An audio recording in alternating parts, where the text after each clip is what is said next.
Donc bonjour à tous et toutes. Je suis à Étampes en effet à 15 heures une fois par mois pour commencer un cycle d'histoire de la photographie puisque en pensant avec Nassib Traboulsi, le patron de Déclic, comment valoriser l'activité de galerie qui accueille pas seulement de la photographie, elle accueille du numérique, des multiples, elle accueille aussi de la peinture, elle accueille des gravures, elle accueille même de la céramique, du volume, de la photo juste. Et en regardant des images de son propre lieu de travail qui peut vous donner envie d'y venir, c'est aussi l'idée, même si on est à distance en ce moment, je me faisais la remarque, vous connaissez peut-être cette collection qui est derrière moi, d'appareils que des tas de gens amateurs lui ont donné au fur et à mesure du temps. Ça va bien résumer notre premier épisode du jour, puisque je vais commencer une sorte d'histoire de la photo dans l'ordre chronologique, en essayant de réunir trois choses qui sont communes à leur travail, à Déclic et à moi. Alors j'ai trouvé un acronyme, c'est EPS, expertise. Je vais essayer de donner des infos très précises sur cette naissance de la photographie, pour ceux qui ne connaîtraient pas, qui aiment bien la partie court, et puis aller même plus loin pour ceux qui connaîtraient pas mal. Alors attendez, j'ai dit EPS, plaisir, hein, c'est-à-dire on va essayer de découvrir des choses si vous n'y connaissez rien du tout. On va voir des images, on va les partager, et ça va être l'occasion de situer des photos que vous auriez déjà vues ou découvrir des artistes que vous ne connaîtriez pas du tout. Et surprise, EPS, expertise, plaisir, surprise, c'est le fait de, pour ceux qui connaissent ou ceux qui ne connaissent pas, je devrais arriver, je travaille pour vous surprendre. Et je me disais, ça fait une petite page de publicité pour les amis de Déclic, mais vous voyez, on a une collection d'appareils, voilà, c'est une sorte de surprise, il y a toujours un truc à regarder dans ce magasin. Et en même temps, c'est la photo en question qui m'y faisait penser, agrandissement photo professionnel. On a toute la chaîne de la prise de vue jusqu'à la réalisation et le tirage. On a toute une chaîne qui est devenue très complexe, en fait. On a des images numériques qui sont tirées sur des supports qu'on regardera la prochaine fois. C'est-à-dire que le mois prochain, je continuerai sur ce développement Là, on va voir comment la photo se crée, comment elle est découverte, entre guillemets, puisque c'est pas un moment unique, hein, c'est pas un jour où ça se commence et puis le lendemain, il y a la photo. Tout un tas de choses qui, se, qui avancent doucement. Et je fais souvent, enfin, ça fait peur à ceux qui ne connaissent pas, mais je ne fais pas un PowerPoint serré parce que j'aime bien que vous voyez le plan. Voilà, je vais montrer l'histoire de la photo. Je vais montrer une réflexion sur cette naissance de la photo par le texte de Walter Benjamin, ça sera court. Et enfin, je vais vous montrer Eugène Adjet, un des grands photographes du tout début de la photographie. Et je vais essayer d'expliquer pourquoi. L'angle que je vais prendre aujourd'hui, c'est celui de la photo comme un document, en fait, comme enregistrement de ce qu'il y a autour de nous. Si on a un petit temps, parce que je ne respire pas entre les virgules et les points, je parlerai d'Edgar Poe, qui est un des premiers à collectionner la photo et à l'importer aux États-Unis. Et les récits d'Edgar Poe, qui s'appuient sur des indices à découvrir, puisque c'est lui qui invente la figure du détective privé. On dit que la photo a une valeur indicielle, c'est-à-dire qu'il y a des indices cachés dedans. Il faut regarder ici, c'est une sorte de Où est Charlie pour savoir où est caché le portrait de Nassib Traboulsi, le patron de Déclic. On va regarder cette naissance de la photo parce que finalement, je disais que c'est un parcours depuis la boîte qui prend la photo jusqu'au tirage. Vous savez peut-être peu que Aristote, moins 300 avant notre ère, Alhazen, qui est né en Irak vers l'an 1000, on va dire, connaissent ce principe d'une boîte dans laquelle on fait un trou, qu'on va appeler une chambre obscure, camera oscura, dans laquelle c'est tout à fait étonnant. Et si vous ne l'avez jamais fait, je vous assure que c'est l'occasion de redevenir un enfant. Quand on fait un trou avec une épingle dans une boîte, l'image qui est dehors entre dans la boîte. Je vous assure que ce n'est pas une blague de fanfaron. Et en plus, cette image est inversée. Il y a des gens, des savants de Marseille, bien sûr, qui l'expliquent et c'est tout à fait fascinant. Il y a quelque chose de magique dans le fait que cette image entre dans une toute petite boîte. Cette idée-là, on la connaît depuis longtemps parce qu'on s'en est servi. Oui, c'était une planche de l'encyclopédie du 18e de Diderot d'Alembert. On s'en est servi pour recopier des choses. Vous voyez, je peux entrer, si je suis tout petit, j'entre sous cette couverture. Et puis, comme un système de périscope, la lumière va arriver sur le miroir, parce qu'en fait, vous avez compris que l'image est inversée. C'est ça déjà la première magie. Et vous voyez que le peintre, ici, en 1746, recopie l'image. C'est un truc génial de pouvoir décalquer le réel. David Hockney, le grand peintre américain anglais, toujours vivant, a fait tout un documentaire sur le fait que la peinture au XVIIe siècle, Vermeer par exemple, se sert vraisemblablement d'une chambre obscure, puisqu'on a des preuves avec des petits points sur les côtés comme des pixels, qui seraient la limite de précision du verre. Et donc l'image arrive, elle se reporte, elle s'inverse, et puis sur une plaque ici, on a le dehors, puis en gros, il n'y a plus qu'à avoir une sorte de papier calque, on va dire, pour recopier ce qui est dehors, ce qui est une façon de ne pas dessiner, ou entre guillemets, de s'appuyer sur quelque chose pour dessiner. Donc cette idée d'une boîte fermée, elle existe depuis très longtemps. Et les historiens de la photo, c'est là où j'essaye de faire quelques surprises pour ceux qui connaîtraient cette histoire de la photo. En gros, la première photo, c'est 1824-1827. Et pour faire court, le grand écart me semble important en France, par exemple. 1824, la première photo, on a un doute. Et le premier musée de la photographie, avant qu'elle soit reconnue comme un art, Bièvre, c'est 1970, et le statut de la photo important, vraiment, 1984. Donc 1824-1984, il nous faudra 150 ans qu'on ne fera pas aujourd'hui pour que la photo soit reconnue comme un art. Là, on est encore à la rencontre de tas de domaines qui intéressent tout le monde, puisqu'il y a de la chimie, pour le moment de la physique et de l'optique, et bientôt d'autres éléments de science, en fait, de sciences appliquées. Donc on a une boîte, on va mettre une plaque de verre dessus, et on va trouver un système, un petit appareil photo de chez Déclic. Si vous avez eu l'idée que le moustachu sur l'affiche, c'était moi, c'est pas moi. Je suis beaucoup moins beau que Walter Benjamin. Nicéphore Niepce trouve ce système avec des premiers essais pour avoir une solution photosensible. On avait aussi découvert, on en a des traces à plein d'endroits, une matière qui, quand il y a de la lumière dessus, devient noire, mais on n'arrivait pas à fixer ce processus. C'est-à-dire, tout devenait noir. L'image apparaissait, mais après, tout devenait noir. Il fallait arrêter ce processus, le fixer. Niepce a du mal à valider ça. Il va réussir, si vous avez l'occasion, en sortant, oui, sur sa maison à Châlons, sur la route de Lyon, en partant de Étampes, pas très loin, hein, et il n'y a personne qui a l'idée de s'arrêter à Châlons, c'est dommage. Il y a un très beau musée Niepce, très intéressant. Et puis un festival de rue à l'occasion. Le site lui-même du musée Niepce est une petite merveille. À l'endroit où il a pris cette première photo, de l'histoire de la photo, et quelque chose d'assez incroyable, c'est que ça n'a presque pas changé. On a donc notre boîte avec l'image inversée, et puis un système de fixation sur une plaque de métal. Toc. Voilà, ça paraît très curieux, mais comme on voit souvent le tirage, il y a une chose qui est la boîte pour avoir la lumière, le support sur lequel l'image va se fixer, et puis le tirage, c'est-à-dire comme pour les plus anciens, vous apportez votre bobine à Déclic et puis ils vous font des photos papier. Ou la maladie de l'époque, on va y revenir dans plusieurs séances. Je fais des milliers de photos avec mon téléphone, j'ai jamais l'idée d'en faire des tirages parce que je sais que c'est dans mon téléphone. Mais c'est comme si elle n'existait pas en fait. On a donc une plaque métallique et on verra à la fin de cette première partie que l'ensemble, je vais parler 50 minutes, l'ensemble devient un objet en fait. C'est la plaque elle-même qui est exposée dans des écrins, dans des petits encadrements, des petites choses qui fait qu'on peut le montrer.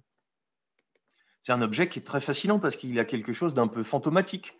On a du mal à voir tout de suite ce que c'est. Et puis, je fais le quiz souvent pour les élèves. Alors, vous n'avez pas de micro, je vous demande pardon pour ça, mais d'où vient la lumière? Hop, vous avez une seconde dans votre tête. Est-ce qu'elle vient de la droite? Est-ce qu'elle vient de la gauche? D'où vient le soleil? En fait, sur le toit de la grange, ben, ça a l'air de venir du dessus. Sur le côté du pigeonnier, ça a l'air de venir de la gauche. Et puis, sur le toit de sur le mur de la ferme, ça vient de la droite. Ben, le temps d'exposition est de plus de 8 heures. Donc, le soleil a le temps de faire tout un cycle. On a donc une image, attention, c'est quand même un peu important, la vue du gras, c'est l'endroit où on se trouve. On a une image qui, pour la première fois, n'est pas faite de main d'homme, même si on a des tas de petits antécédents, notamment, et ce n'est pas du tout une taquinerie pour les catholiques, mais le suaire de Turin, qui serait une image, on dit, attention, accrochez-vous, acheiroptéis, c'est-à-dire une image non faite par la main. C'est l'équivalent d'une photocopie pour nous. Et c'est ce qui fait la comparaison de la photocopie est tout à fait suffisante. Vous voyez, pendant longtemps, si vous faites une photocopie, personne ne va vous dire c'est une œuvre d'art. Je mets ma feuille, je photocopie, ou je mets ma main, ou je mets ma tête si le photocopieur ne regarde pas. J'appuie sur le bouton, il sort une image. C'est la machine qui a fait l'image. Les débuts de la photographie qui va l'empêcher longtemps d'être reconnu comme un art, et on le verra la prochaine fois, comment la photo devient un art, je vais l'amorcer là, c'est parce que c'est considéré à la fois comme un enregistrement mécanique, c'est une boîte, on retire le bouchon, il n'y a pas encore d'interrupteur, l'image rentre et puis on saisit ce qui est dedans, et à la fois parce que c'est un élément technique, c'est-à-dire il faut de la chimie, de la physique, de l'optique, des tas de choses comme ça. Donc on va longtemps considérer la photo pas du tout comme un art, comme un moyen d'enregistrement. C'est pour ça que ma comparaison de la photocopieuse me semble utile, parce que personne n'aurait la prétention de dire qu'une photocopie, c'est une œuvre. Même si des tas d'éléments commencent doucement, ne serait-ce que dans cette deuxième image qui est la table dressée aussi de Niepce. Donc, on va prendre en photo, si ça dure 8 heures, des objets qui ne bougent pas. Pas de portrait, ça sera le mois prochain. La photo va devenir un art, si je vais un peu vite, par le portrait. Et on va compter sur des gens comme Nadar pour ça, pas seulement, je le montrerai. Donc le temps de pause est très long, avec des systèmes encore un peu délicats, qui font penser à, si vous avez l'occasion, je vous ai dit, prenez une boîte en carton, faites un trou dedans, vous avez un appareil photo qui commence, une boîte, une chambre obscure, qui font penser aux très belles photos qu'a faites Christian Basso avec ce principe d'ailleurs de sténopé, c'est-à-dire une pellicule dans le fond. Bon, lui, il sait le faire, pas moi, mais vous pourriez prendre une boîte à chaussures, vous pourriez mettre un papier photo Polaroid dans le fond, vous mettez vraiment un bouchon au votre doigt, vous visez, vous retirez votre doigt, vous laissez 2 minutes, vous remettez, vous rentrez dans le noir et puis vous le faites sortir. Pourquoi je dis ça? Parce que ce qui a l'air d'être un enregistrement automatique, c'est d'abord un cadrage ici. Il y a des bouts dans l'image et il y a d'autres bouts qui ne sont pas dans l'image. Il n'y a pas encore de contrôle de la lumière, mais il y a une composition des objets. Voilà, il y a des cuillères, du pain, un verre. Voilà, c'est composé. Et l'air de rien, ce n'est pas qu'un enregistrement automatique du tout. Par contre, c'est beaucoup de matériel. C'est-à-dire, pendant longtemps, le temps de pause, je viens de le dire, est très très long. On ne va pas pouvoir faire d'humain tout de suite. On est en 1824 et autour de 29, Daguerre va venir l'aider, va venir aider Nicéphore Niepce, qui va vivre pas très vieux après. Voilà, vous avez le principe. Donc, une plaque de verre qu'on rentre dans le noir, un système pour cacher, et puis des optiques avec le soufflet qu'on a vu tout à l'heure qui permet une sorte de mise au point. Que voilà. Daguerre arrive, rencontre Niepce et va l'aider à finaliser cette invention incroyable de faire une image pas à la main.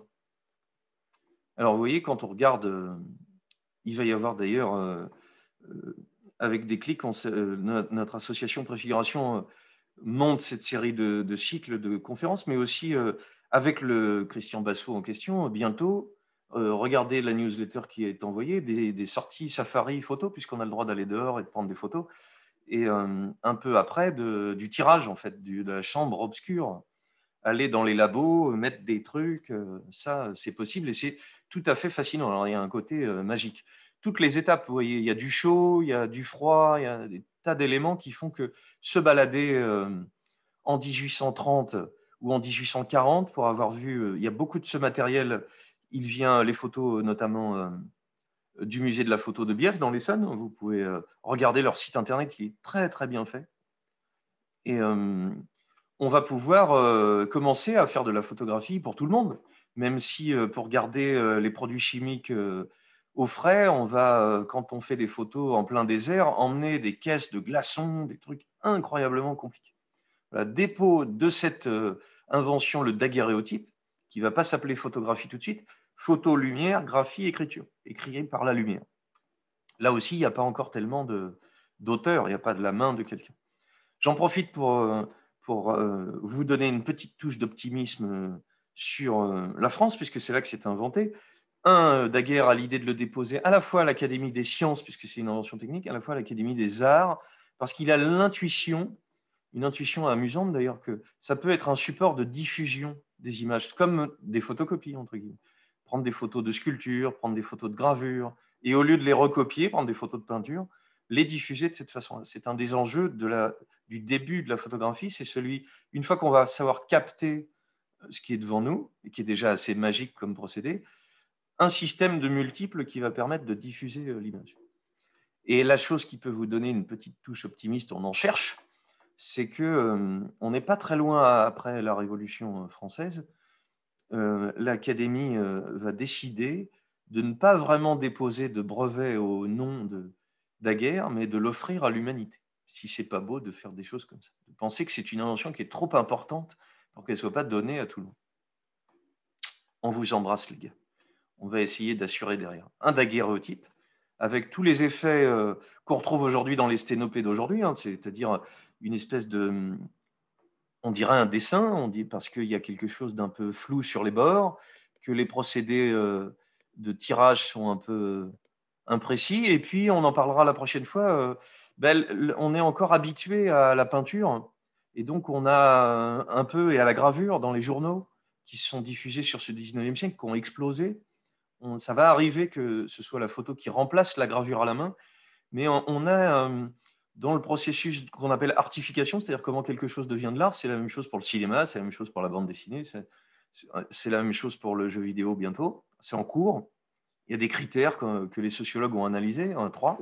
J'en parlerai la prochaine fois. Et un de ceux-là, c'est de copier l'art qui est avant, parce que ça rassure un peu de voir quelque chose qui ressemble à comment c'était avant. Donc, il y a un côté dans la gomme qui est utilisée, dans le papier qui est utilisé. On peut le faire aujourd'hui encore, même avec de la photo numérique, un côté fusain, un côté essuyé au doigt, un côté un peu flou, qui donne une vraie poésie pour nous à ces images-là.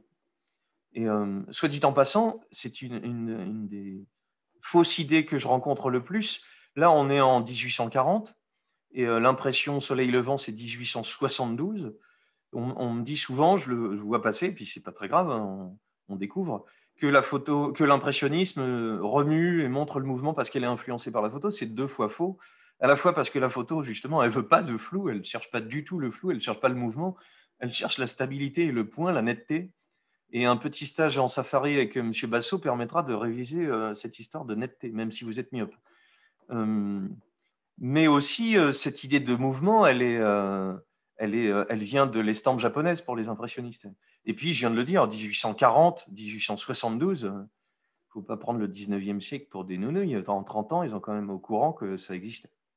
Voilà, cette image de daguerréotype, ça, c'est lors d'une visite au musée de Bièvre que je l'apprends. Voilà, en 1850, tout le monde peut faire de la photo. Tous les gens qui ont un peu d'argent, dans des conditions très particulières, parce que en sortie, lumière, matériel, mais enfin, c'est plus quelques-uns dans un coin.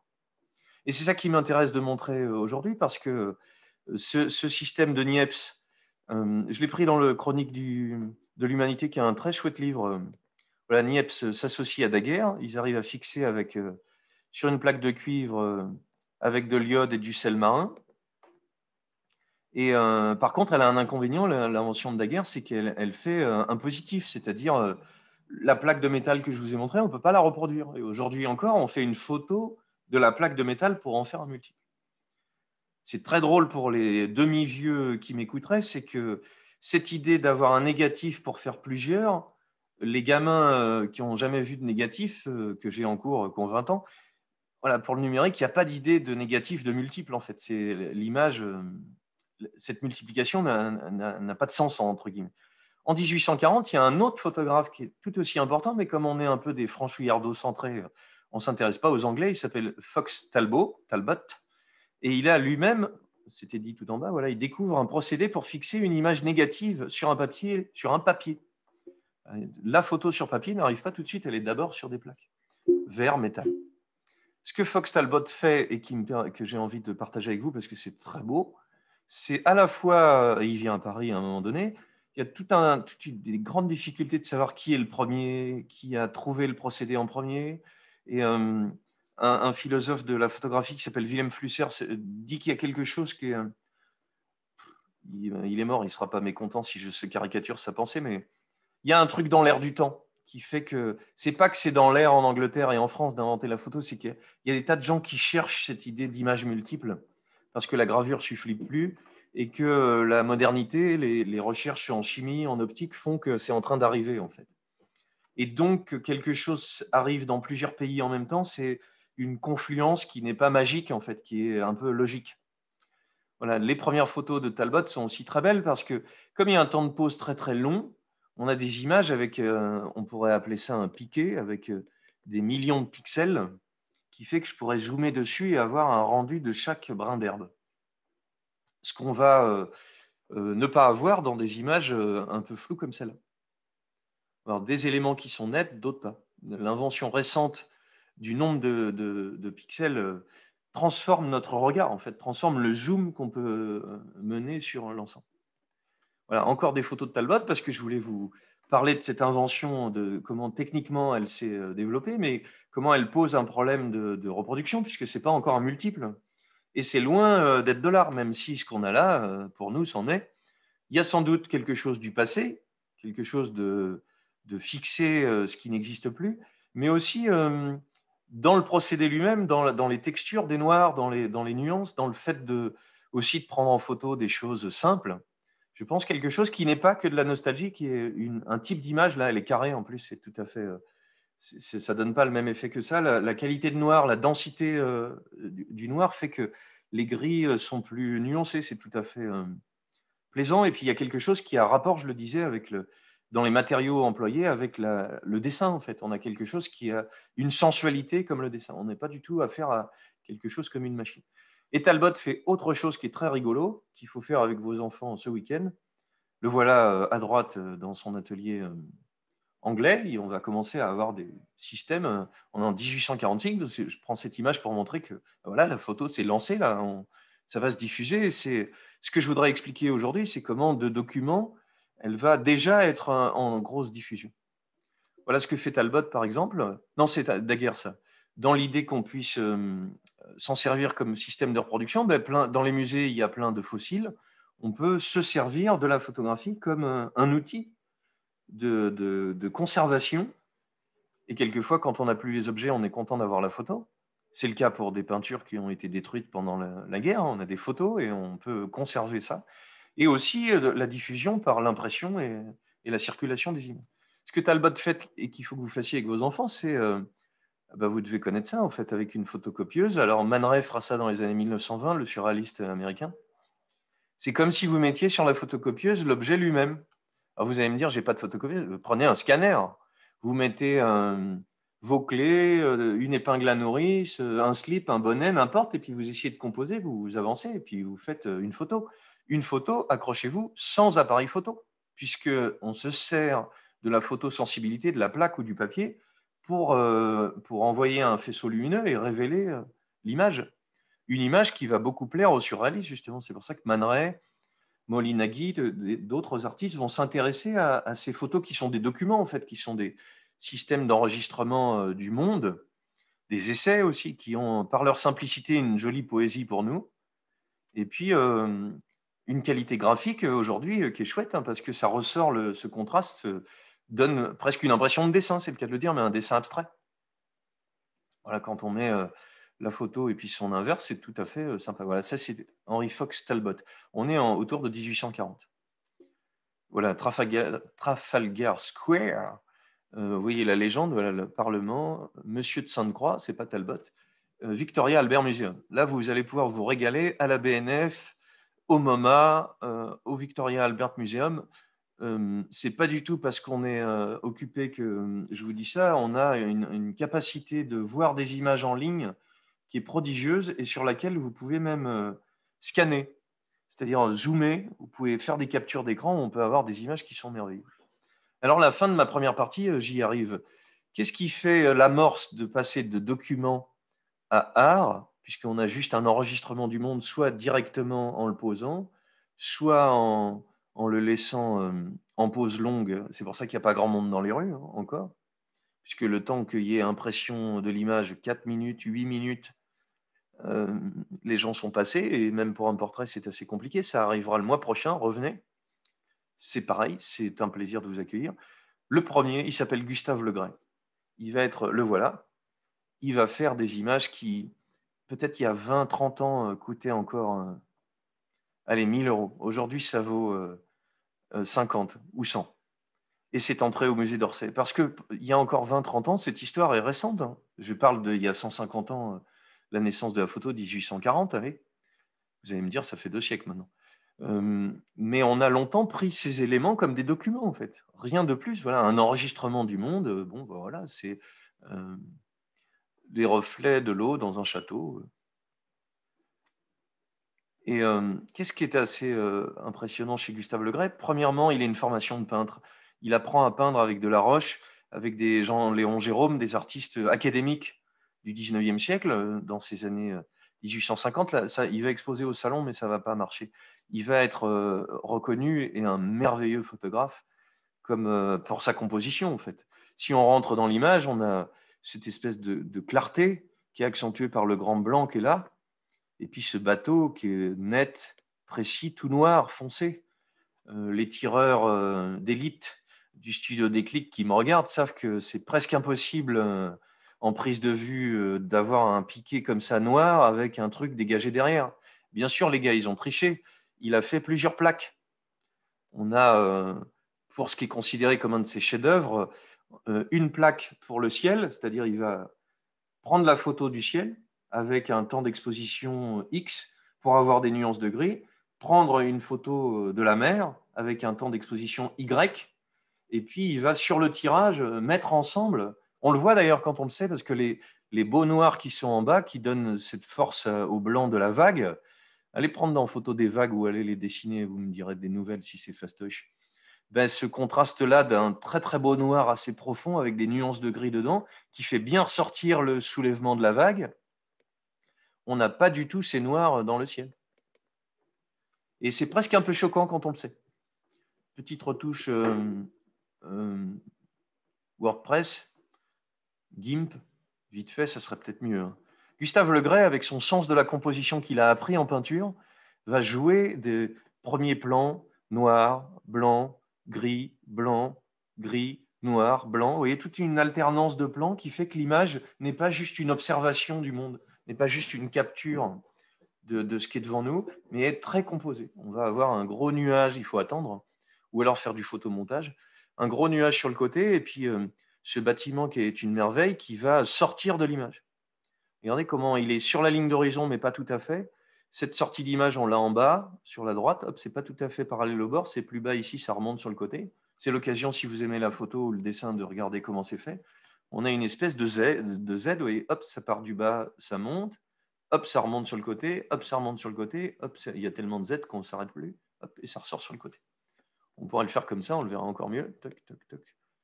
Les profs d'histoire de l'art, ça fait n'importe quoi. C'est pas tout à fait au milieu et on a des sortes de M qui font que l'image, bien qu'elle soit en extérieur, on devrait juste capter ce qui est dehors. Gustave Le Gray fait évoluer la photographie par son talent de composition de peintre en l'amenant sur, avec des procédés qui copient de moins en moins la peinture. On dirait un peu des peintures, qualité de gris, nuance comme celle-ci, mais avec un vrai souci de ne pas être juste un documentariste, juste un enregistreur de réalité. C'est ce qui ferait la différence entre un film documentaire et une caméra de vidéosurveillance, pour le moment. Voilà, des séries de Le Gray à Chenonceau. Et puis ce vœu de Gustave Le Gray, j'aimais le vœu que la photographie, au lieu de tomber dans le domaine de l'industrie, rentre dans celui de l'art. Il va participer à ça, puisqu'il suffit d'être un système d'enregistrement pour que ça soit un procédé et que donc pendant longtemps, les conséquences sont importantes pour les profs d'histoire de l'art, notamment. Ben, si c'est une machine et qu'on s'en fout, exemple photocopie, pas de signature sur l'œuvre, pas de nom de l'auteur, anonyme, des centaines, des millions de photos sans auteur. Donc, pas de possibilité de style pour réunir les images, on ne sait pas qui les a faites.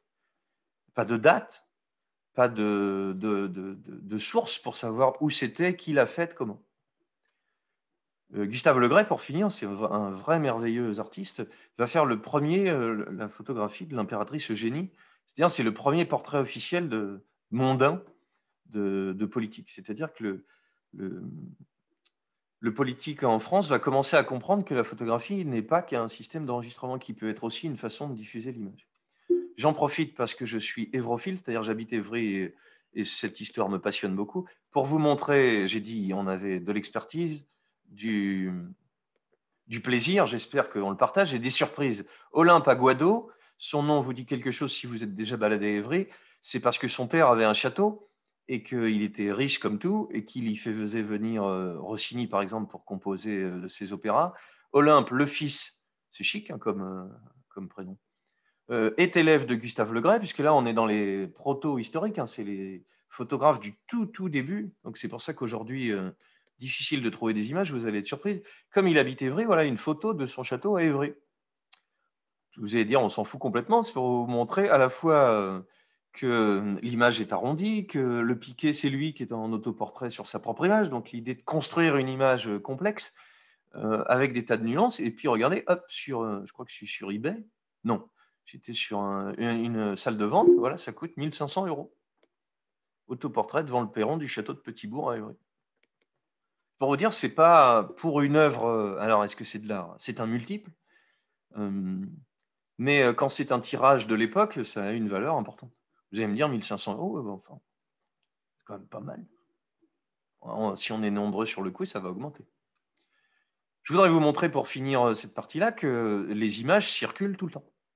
Et la meilleure façon de vous le montrer, c'est de vous montrer dans ces années 1860, j'ai encore avancé d'un cran, il s'appelle Disdéry, il va être le portraitiste ici de Rosa Bonheur, la merveilleuse artiste féministe qui peint des animaux, qui fait des petites merveilles juste à côté d'ici à Bille.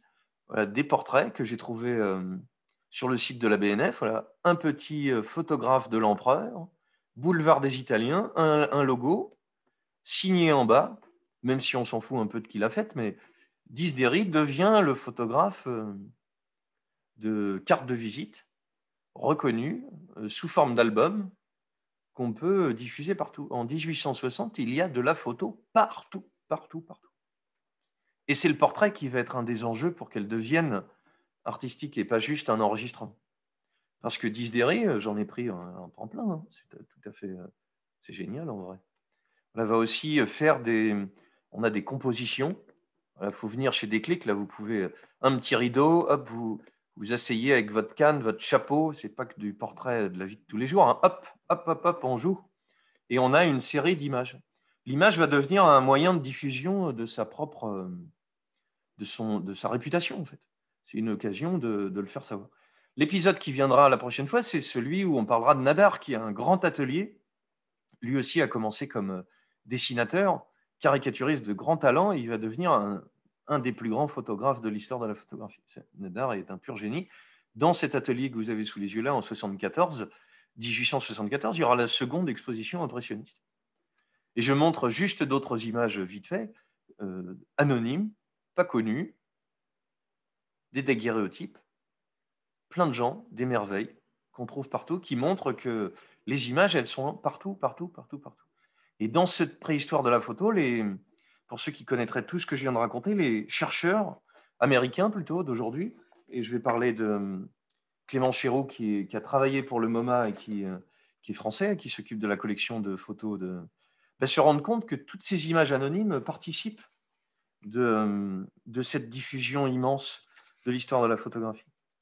Voilà, parce que ce que dit dans le petit interview que je vais vous montrer Clément Chéreau, il a édité un livre qui s'appelle Vernaculaire, toutes les photos qui sont à côté. En fait, vous voyez comme ça devient un objet. On a un petit fourreau qu'on peut mettre dans sa poche, qu'on va pouvoir transporter. Je raconte souvent ça, ça a l'air très très triste, mais ça montre que le rapport fétiche à la photo est important. Il y a souvent dans ces années 1860 encore hélas beaucoup de mortalité infantile. Quand le bébé même est mort, on le prend en photo, on le garde en photo dans la maison. Il fait partie des membres de la famille et donc il est gardé en image avec nous. Comme un bijou, en fait. C'est ce qui fait que cette dimension va aussi ralentir en un sens la prise en compte que ça soit un art. Comme tout le monde en a, tout le monde aime ça, et qu'il y a des photos partout. Hein, à Déclic, on a des appareils photos partout.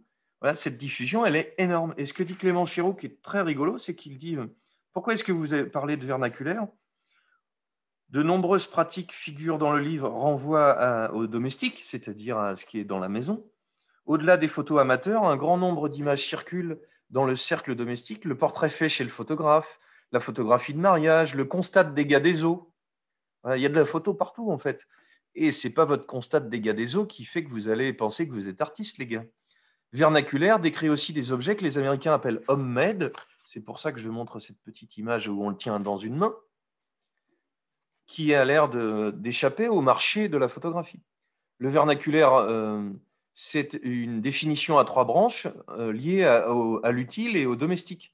Mais ce qu'il dit de tout à fait important et passionnant, c'est que cette catégorie de photographie est l'autre de l'art, c'est-à-dire ce n'est pas de l'art vraiment, c'est des photos de la vie de tous les jours. Par contre, il ajoute une remarque qui est tout à fait importante, il dit elle n'est pas marginale. Pourquoi? Parce qu'elle est plus importante, en fait. Ces images, en quantité, sont bien plus importantes que la photographie dite d'art. Donc, on va avoir une façon de regarder cette diffusion des images, cette quantité d'images qui se retrouvent partout, depuis très peu de temps, depuis la théoricienne Rosalind Krauss, une Américaine qui va écrire un livre merveilleux qui s'appelle Le photographique. On va arrêter de penser la photographie comme une œuvre, mais la circulation des images comme un fait, qu'on va retrouver un peu partout. Ça, c'est aussi parce que dans les tout premiers, c'est vraiment sur une plaque, et donc on est obligé de la regarder un peu en biais. Des photos en stéréo, qui fait que dans une petite machine, on va pouvoir regarder plusieurs d'un coup. Et puis, j'en parlerai dans 2 mois, la photo couleur 1877. On n'est pas très loin, on est en même temps que les impressionnistes.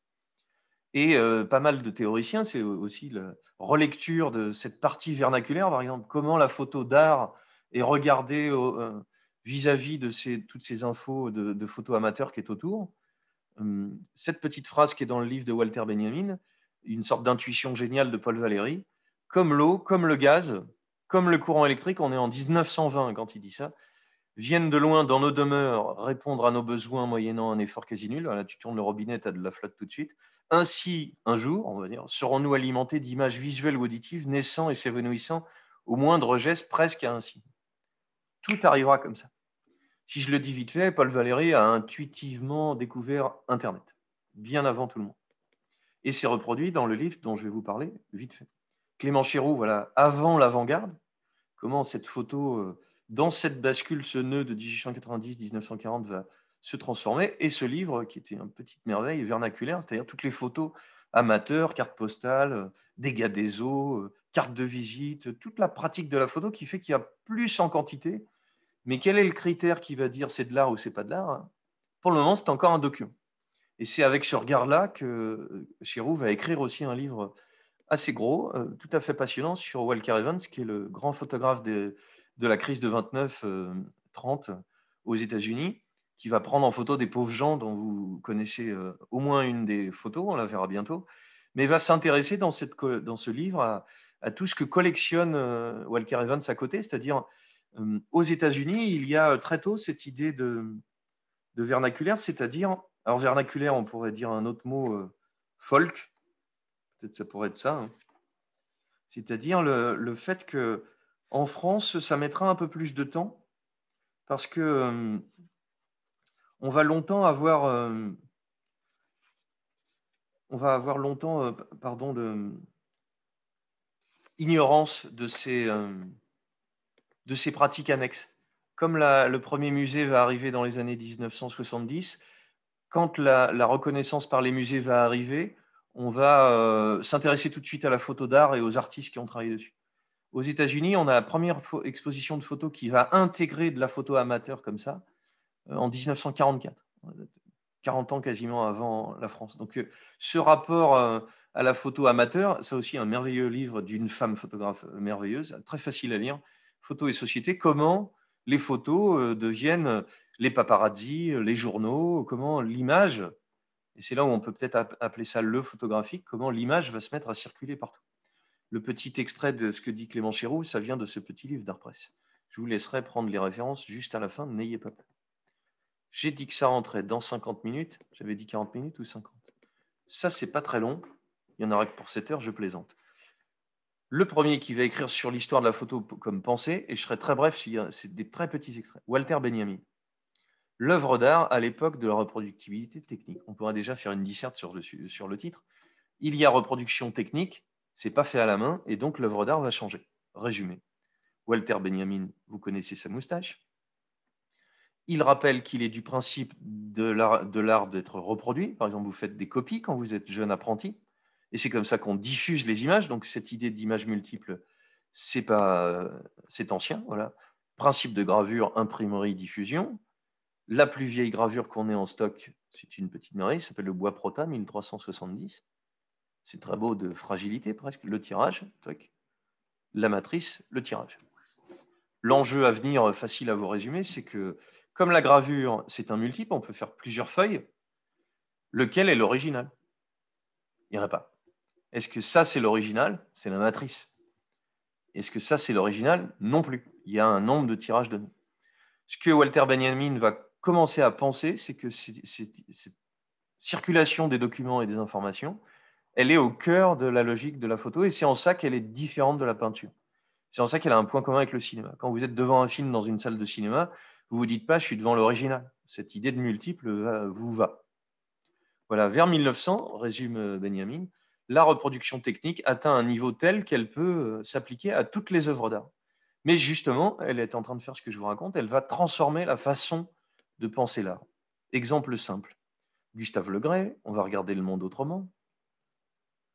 Parce que ce qui manque toujours à la reproduction, c'est l'originalité, en fait. Quand c'est fait à la main, vous voyez la trace de l'auteur, en fait, vous voyez ses erreurs, vous voyez les gouttes de sa transpiration. À partir du moment où on n'a pas le ici, hic et nunc, le ici et maintenant, à partir du moment où, si je suis devant un tableau de Raphaël, de Michel-Ange, de la Joconde, je sais non seulement que l'artiste, il y a 400 ans, l'a fait avec ses mains, mais je sais même que si ça brûle et que c'est détruit, on ne le reverra jamais. Il ne se passe pas la même chose avec la photo. Il y a un multiple et donc le rapport à l'image va plus du tout être le même. Voilà, parce que dès qu'on a un multiple, dès que ça se diffuse, on n'a plus d'originalité de la même façon. L'originalité, elle va être cachée ailleurs et je vous la montre vite fait. C'est que cette première photo, qui a l'air d'être un document de Daguerre, par la fenêtre de chez lui à Paris, boulevard du Temple, il pose son appareil photo. On pense que le temps de pose est entre 4 et 7 minutes. Il arrive donc à avoir la lumière du même côté, des détails dans lesquels on peut entrer très bien, les arbres, à quoi ressemble Paris. Et un détail merveilleux qui fait que la meilleure surprise, si vous ne la connaissez pas, c'est celle-là. Tous les gens passent, chevaux passant, sans fixer l'image, puisque 4 minutes, il ne faudrait pas bouger, sauf lui, qui est le premier humain enregistré par une machine de l'histoire de l'humanité, un type en train de se faire cirer les chaussures. Si vous avez des capacités d'intelligence artificielle, on se demande où est le cireur de chaussures, on a des doutes sur le fait que ce soit peut-être là. Un monsieur est resté immobile, boulevard du Temple, plus de 4 minutes, en 1839. Et on a fixé son image pour toujours, le premier humain. On n'est pas encore, et j'y viendrai pas, dans le portrait. Je l'ai montré avec Disdéry pour montrer que les images vont se multiplier, mais ce n'est pas le cas. Voilà. Parce que, dit Benjamin, l'authenticité n'est pas reproductible. Quand c'est un truc fait à la main unique, on ne peut pas le faire plusieurs fois. Et dès que je le fais plusieurs fois, ben, ce n'est pas unique. Vous allez me dire, il n'est pas très malin, le Benjamin, s'il arrive à trouver ce qui est particulier à la photographie. Tout ce qui relève de l'authenticité échappe à la reproduction. J'ai scanné des petits bouts du livre L'œuvre d'art à l'époque de sa reproductibilité technique. On ne peut pas reproduire ce qui est authentique. Et donc, c'est ce qui fait que longtemps, ben, la photo, ce n'est pas de l'art puisque ce n'est pas fait à la main. Et là où Benjamin va nous emmener loin, et je vais essayer de nous emmener tous ensemble, c'est que la photo va avoir des procédés techniques quand elle arrête de copier la peinture. On le verra avec cette artification le mois prochain. Elle va avoir des procédés à elle, et c'est à ce moment-là qu'une discipline devient un art. Vous pensez que c'est peut-être lointain, mais la bande dessinée a beaucoup copié la peinture. Le jeu vidéo a beaucoup copié le cinéma. Et il continue à le faire. C'est une façon de se faire accepter, de rentrer dans l'univers visuel. Et donc, la circulation des images va avec les enjeux de devenir de l'art. Par contre, un art devient un art quand il commence à avoir ses propres procédés. Et là, Walter Benjamin attire notre attention. Le ralenti. Il n'y a que la photo qui peut faire ça. Si je fais ça en dessin, si je fais ça en peinture, c'est marrant. Mais ça n'a pas la force de cette saisie immédiate du paquebot La Gascogne en 1888. Voilà, on est capable, on est 40 ans après l'invention, non, 60 ans, et on peut attraper le temps. Encore plus spectaculaire, elle est anonyme, parce que non seulement dans une attraction foraine aux États-Unis et au Colorado, on fait sauter un cheval avec quelqu'un dessus dans un bac d'eau, et le cadreur a été assez habile de se mettre au ras pour qu'on ne voit pas qu'il y a de l'eau, donc on a l'impression qu'il y a quelque chose que le cheval va se briser les pattes. Mais autre force de cet instantané, c'est que si le cheval avait la tête devant le toit de la grange du public, ça serait moins spectaculaire. Il se détache sur un fond blanc uni, et cette intensité du moment est encore plus fortifiée.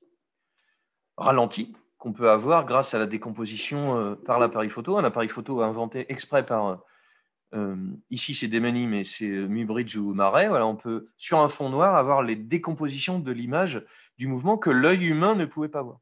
La photo est en train de sortir techniquement ses atouts pour pouvoir montrer des choses qu'on ne verrait pas. Et voilà, photo de Jérusalem, 1843, tout un tintouin emmené par Giraud de Pranget. Très compliqué d'emmener tout ce matériel, mais on va avoir des images où je n'irai jamais. Voilà, ici, Saxton, 1839, voilà, les tout débuts de la photo.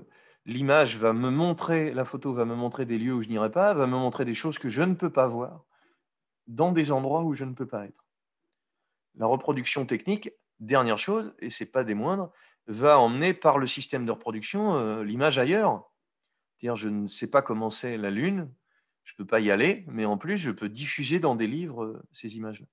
Je peux voir comment se passent les guerres d'indépendance en plein États-Unis, Roger Farnton, 1856. Je peux, parallèle que fait Benjamin, entendre la voix enregistrée, et c'est dans les mêmes années, dans ces années 1870-1900, entendre la voix de quelqu'un qui n'est pas là. Et l'arrivée du disque, c'est pas vieux. Hein. Voilà, tous ces caractères, qu'est-ce qui se passe quand il y a multiplication? L'œuvre unique, l'œuvre faite à la main, avait une aura qu'elle a perdue. On n'a plus du tout cette aura. Avant, on voyait dans des présentations de salons d'art un grand Ingres, le Louis XVIII, présenté par François-Joseph Heym aux autorités. On a la peinture telle que en direct, là, avec l'image multiple, plus d'original. Toute la circulation des images est partie partout. Et c'est la nostalgie qui vous fait collectionner des cartes postales, mais sinon, voilà. Par contre, ce que dit Benjamin, parce qu'on allait se quitter sur une touche triste, de plus en plus, l'œuvre d'art va être pensée pour être reproduite. C'est-à-dire, on va pouvoir multiplier les images pour les faire circuler. Et évidemment, je le disais pour le cinéma, vous n'avez pas l'idée de vous dire où est l'original. Quand on est devant une copie de cinéma, il n'y a plus d'idée d'originalité. Le cinéma, la photographie avant lui, le disque, va penser son art en fonction de cette reproductibilité technique. Voilà, le critère d'authenticité n'est plus applicable à la production artistique à partir de la photographie. Toute la fonction de l'art se trouve bouleversée. Et même la peinture, puisque je vais pouvoir faire une peinture et l'envoyer en photo à plein d'endroits. Au lieu d'être un rituel qui fait que je vais au musée, je vais voir quelque chose, elle se diffuse dans l'espace politique de tout le monde. C'est là où je m'arrête concernant Benjamin. Voilà, parce que tous ces éléments-là, il faut, pour la photographie et le cinéma, ils doivent devenir importants. Conclusion. Un petit voyage surprise. Benjamin va parler d'un des photographes, on va dire entre 1890 et 1920, 30, allez, Eugène Adjet. Il va être l'exacte description de ce que je viens de vous raconter, c'est-à-dire de la photo documentaire. Adjet va prendre en photo Paris, et donc il y a plein de gens qui s'amusent, 1903, rue Cardinal, 2002, essayer de reconstituer, c'est assez marrant. On peut le faire partout, hein, même avec des photos d'il y a 20 ans. La photo, c'est la trace de quelque chose qui s'est passé, c'est un document qui dit « il y a eu ça ». Rien de plus, il n'y a pas d'artiste là. Et le regard nostalgique que j'ai, il n'est pas sur l'artistique. Vous pouvez confondre votre nostalgie de dire c'était mieux avant, c'était joli, il n'y avait pas de bagnole, c'était tout sale aussi d'ailleurs, soit dit en passant, et on vivait 30 ans de moins d'espérance de vie, mais c'était joli. Ce joli, ce n'est pas l'art qui est dedans. L'art qui est dedans, il va venir par autre chose. Adjet, il fait des photos pour les artistes. Et je reviens au petit monsieur Clément Chéroux, dont j'admire beaucoup le travail. Voilà, l'histoire de la photographie est constituée de déplacements, dit-il. Voilà, photo d'Adjet, oui, le beffroi de La Rochelle, c'est la légende qui est au-dessus. Adjet faisait son métier, qui consistait à produire des documents sur le vieux Paris, musée Carnaval. Mais non des documents d'artistes, mais des documents pour artistes. Des modèles pour des illustrateurs, pour des peintres, pour des sculpteurs. Si vous êtes dessinateur de BD aujourd'hui, qu'on vous dit Jean-Michel découvre le musée Carnavalet, il faut que vous ayez des documents pour travailler. Internet est arrivé depuis, mais Adjet travaille pour des peintres, pour des graveurs. Il fait des photos bêtes, avec personne dessus, cadrées, pour être utilisées. Mais Adjet va être découvert par plusieurs époques de l'histoire de la photo en disant, mais en fait, il y a de l'art dedans. C'est juste ça que je voudrais terminer. Adjet va faire des photos des petits métiers, des petits marchands, des dames qui vendent leur charme, on va dire ça comme ça, des boulangers, rue des Blancs-Manteaux dans le 4e arrondissement. Il va aussi beaucoup s'intéresser, et les surréalistes vont adorer ça, aux vitrines. Donc on a l'intérieur, l'extérieur, et puis les espèces de mannequins qui donnent une espèce d'ambiance complètement folle. Lui, il fait un document. Mais finalement, ce que dit Chéreau, qui est tout à fait juste, c'est que les surréalistes, ils voient une espèce de poésie urbaine. C'est notre regard qui change sur l'image, en fait. L'image reste un document, elle a été pensée comme ça. Et là où elle va devenir autre chose qu'un document, c'est par l'investissement que petit à petit, on va y mettre, en fait, par les intentions d'artistes, auteurs comme Legray ou comme Nadar, et par le regard d'historiens de l'art ou de collectionneurs, comme les surréalistes ici. Et puis, chez les Américains, par exemple, un goût pour le côté systématique. Dernière remarque vraiment, l'exceptionnelle importance des clichés d'Adjet, dit Walter Benjamin, qui a fixé les rues désertes de Paris autour de 1900, tient justement au fait qu'il a enregistré un processus, voilà, il a juste documenté ce qui était devant lui, vraiment bêtement, le plus simple possible, le plus lisible possible. Mais les surréalistes ont découvert ça dans les années 20, et c'est la merveilleuse photographe Bérénice Sabot qui découvre que Adjet est vivant, elle va faire son portrait. C'est un très vieux monsieur, tout le monde s'en fout. Il a vendu ses clichés, et puis voilà, c'est juste du document, comme de la photocopie, entre guillemets. Elle va en faire un portrait, et lisez la vie de Jeanne Adjet, c'est une merveille, c'est qu'elle ne va même pas avoir le temps de lui apporter son portrait fait, le mois suivant, il est mort. On a, sans savoir que ce qu'il fait est une merveille. Parce que ce que dit Benjamin, on a à juste titre dit qu'il avait photographié ces rues comme on photographie le lieu d'un crime, le lieu du crime désert, et le cliché comprend a pour but de relever des indices. Voilà. Notre regard sur la photo documentaire est transformé par le fait qu'on a envie d'y voir une lunette qui est pleine et une autre qui est vide. Des tas d'éléments, quand vous comprenez l'intention, il n'y a pas d'idée d'en faire de l'art, en fait. Il y a l'idée d'avoir plusieurs plans pour que ce soit lisible. Et c'est ça qui m'importait de montrer aujourd'hui, un document, la circulation des images amène ce travail à Adjet, fait qu'il va être documentariste, en fait, il va prendre des photos de ce qui est devant lui. Lui, l'endroit où ça se trouve, il s'en fout. Et c'est le regard des surréalistes qui vont dire, mais en fait, il y a une ambiance glauque de polar qui fait qu'on se dit, il y a un mec mort dans le coin. Notre regard va être transformé. Et des photos d'Adjet vont servir dans un des livres de André Breton, Nadja. La conclusion qui est trop mignonne, c'est pas la conclusion, je suis en train de la faire, je vous fais découvrir, je crois, j'espère, Adjet. Adjet, il y en a des pelletés au musée d'art moderne de New York.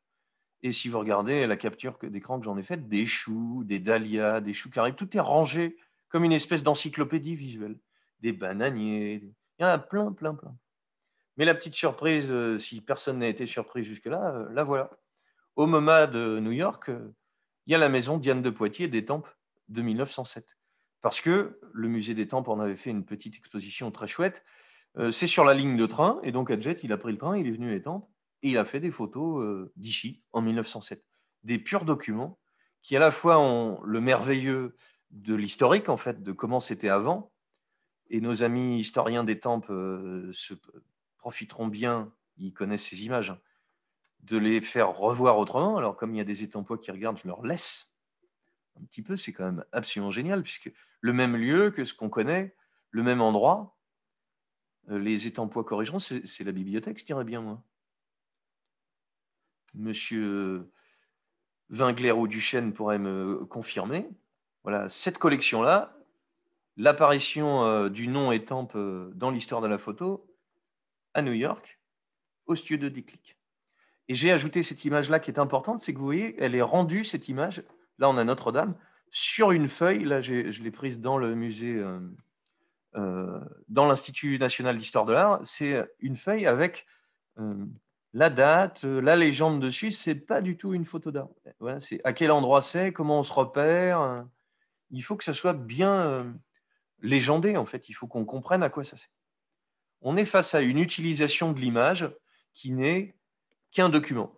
Et cette merveilleuse gestion du document fait que, je l'ai dit tout à l'heure, donc je n'ai pas besoin de développer, quelqu'un comme Edgar Poe va se passionner pour l'histoire de la photo, va être le premier à faire un magazine aux États-Unis sur la photographie, va importer aux États-Unis l'appareil, et dans le détective privé qu'il va inventer, il y a en même temps, simultanément, et mon ami Cyril Hurel, qui a fait sa thèse sur ça, c'est pas un hasard que la photo qui a des indices dedans se retrouve au cœur de l'intérêt de Edgar Poe, qui invente le détective privé qui cherche des indices. La petite façon, attention si vous voulez avoir des références, c'est le moment de saisir votre capture d'écran. Voilà les livres que j'ai utilisés. Hop, je pousse ma tête. Si vous faites capture d'écran, vous aurez La chambre claire de Roland Barthes, qui est le premier qui réfléchit avec Walter Benjamin, le vernaculaire de Chéroux et le Walker Evans qui coûte plus cher à Noël, le Gisèle Freund à la bibliothèque, facile, trouvable, la photographie des histoires qui permet d'aller plus loin dans la dimension contemporaine. Un petit générique pour se quitter, le studio Déclic, le voilà, on lui fait coucou, a réalisé un petit film qui permet de découvrir tout ce qu'il sait faire. Au mois prochain.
Et si vous voulez être averti du mois prochain, n'hésitez pas à envoyer un petit mail à contact Déclic.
revoir. Et merci.